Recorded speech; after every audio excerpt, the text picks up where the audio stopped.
আসসালামু আলাইকুম, আশা করি আপনারা সবাই ভালো আছেন। আজকে নিয়ে আসলাম অদৃশ্য হওয়ার তাবিজ। এর আগে যে একটা মন্ত্র দিছিলাম, পানির উপর দিয়ে হাঁটা মন্ত্র, অনেকেই বাজে বাজে কমেন্ট করছে।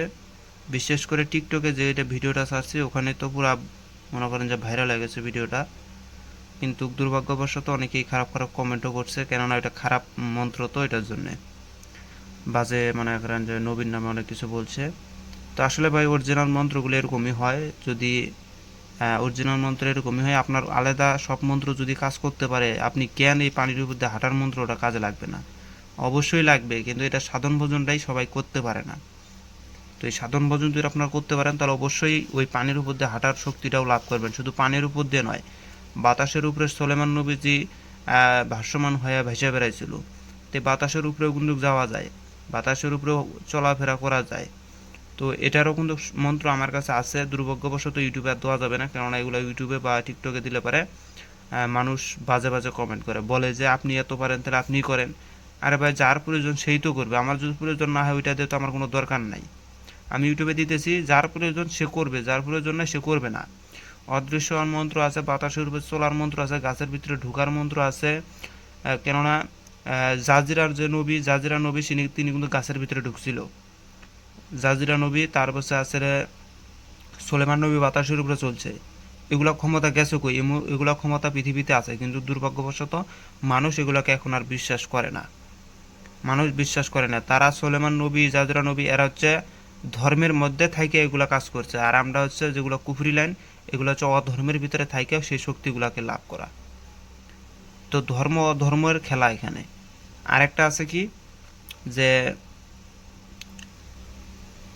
খেলেরে ভাল দিলাম। তো যাই হোক, এটা কিন্তু সেই অদৃশ্য হওয়ার তাবিজ। এটা যদি আপনারা যদি চেষ্টা করেন, যদি জিনিসগুলো সংরক্ষণ করতে পারেন, তাহলে কিন্তু আপনিও এটার মাধ্যমে কাজ হাসিল করে নিতে পারবেন। কেননা আমি একটা লোকের কথা বলি। তিনি একটা লোক আছে, আপনি হচ্ছে তাকে ঘরের ভিতরে ঢুকাইয়া দরজা তালা সব মাইরা দেবেন, এবং তাকে বলবেন যে আপনি অমুক জায়গায় যায় অমুকের একটা জিনিস আপনি নিয়ে এসে দেন। সেটা ভারত হোক বা যে কোনো দেশে হোক, বা কোনো মাজার টাজার হোক। সে যদি বলেন যে, সাপোজ ধরে নেন, যদি বলেন যে শাহজালাল মাজারের থেকে একটা পাথর নিয়ে এসে দেখাও, হ্যাঁ, তাকে ঘরের মধ্যে বন্দি করে বাইরের থেকে দরজা তালা সব মেরে দিবেন, তালা মালা মেরে দিবেন। দেখবেন যে আপনি 10 মিনিট অপেক্ষা করবেন, 5-10 মিনিট অপেক্ষা করবেন, তিনি দেখবেন যে ঘর থেকে উদাও হয়ে সেই শাহজালালের মাজারে যায় একটা পাথর নিয়ে এসে আপনার ঘরের ভিতরে আবার উপস্থিত হবে। তো এগুলা শক্তি গেছে গো, এগুলা শক্তি আগেকার মানুষরা এগুলা সাধন ভোজন করছে বিধায় এগুলা পাওয়ার পাইছে। এখনকার আমরা কলির যুগে এসে মনে করেন যেগুলো সাধন ভোজন করি না বিধায় এইসব পাওয়ার আমাদের হাতে আর থাকে না বা করি না।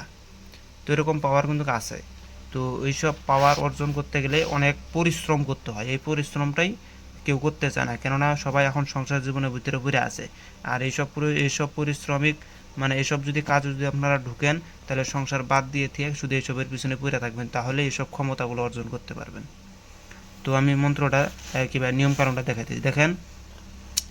প্রথমত অদৃশ্য হওয়ার তাবিজ, 1 নম্বরে আছে সোনার উপর তাবিজ বানাইতে হবে আপনাকে সর্বপ্রথম। তারপর হচ্ছে পেশার বাম চোখ লাগবে 2 নম্বরে। 3 নম্বর হচ্ছে কানাই ডিঙ্গা গাছের শিকড় লাগবে। 4 নম্বরে হচ্ছে লজ্জাপতি গাছের শিকড় লাগবে সাদাটা। আর 5 নম্বর হচ্ছে কবরের তাজা বাঁশ লাগবে। 6 নম্বর হচ্ছে কবরের পোকা লাগবে। এই মোট 6টা জিনিস যদি আপনারা সংরক্ষণ করতে পারেন, তাহলে আপনারা এই তাবিজটা বানায় ফেল দিতে পারবেন। আর এই তাবিজ বানানো হয়ে গেলে আপনি মুখের ভিতরে তাবিজটা জিব্বার নিচে রেখে দিবেন, আপনাকে কেউ দেখতে পারবে না। জিব্বার থেকে বাইর করবেন, আপনাকে সবাই দেখতে পারবে। তো এটার ভিতরে সব কিছু সংরক্ষণ করা যায়, শুধু একটা জিনিস সংরক্ষণ করা কঠিন হয়ে যায়, একটা দুইটা জিনিস। সেটা হচ্ছে প্রেসার বামচোখ, ইচ্ছা করলে আপনারা সংরক্ষণ করতে পারবেন। সোনার উপর তাবিজও বানাইতে পারবেন, কানাইডিঙ্গা গাছের শিকড়ও পাবেন, সাদা লজ্জাপতি গাছের শিকড়ও পাবেন। দুর্ভাগ্যবশত কবরের তাজা বাঁশটা পাওয়া কঠিন ব্যাপার। আর যদিও এটা পাওয়া যান, তাহলে কবরের পোকাটা আপনি পাবেন না। আর এই কবরের পোকাটা তখনই পাওয়া যায় যখন একটা ব্যক্তি শনিবার মঙ্গলবার অমাবস্যা রাত্রে মারা যাবে, তখন 15 দিনের ভিতরে দেখবেন তার দেহের ভিতরে পোকা লাগবে। সেই পোকাগুলা, একটা পোকা আপনারা সেখান থেকে সংরক্ষণ করে নিতে হবে। এই নিয়মটাও বলে দিলাম। তো যদি আমার ভিডিওটা ভালো লাগে, অবশ্যই লাইক কমেন্ট শেয়ার করে পাশে থাকবেন। ধন্যবাদ। যারা টিকটক থেকে দেখতেছেন, অবশ্যই কবিরাজ মনির হোসেন চ্যানেলটা ফলো করবেন, অথবা ফকিরি বিদ্যা মন্ত্র চ্যানেলটা ফলো করবেন।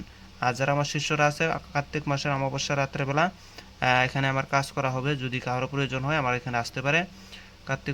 কার্তিক মাসের অমাবস্যা রাত্রে কীভাবে মন্ত্র সিদ্ধি করতে হয়, এগুলো শিশুদেরকে শিখিয়ে দেবো।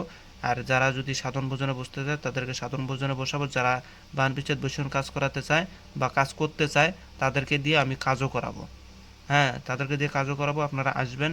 তো সবাই এই পর্যন্তই ভিডিওটা। তো সবাই ভালো থাকবেন, খোদা হাফেজ, আসসালামু আলাইকুম।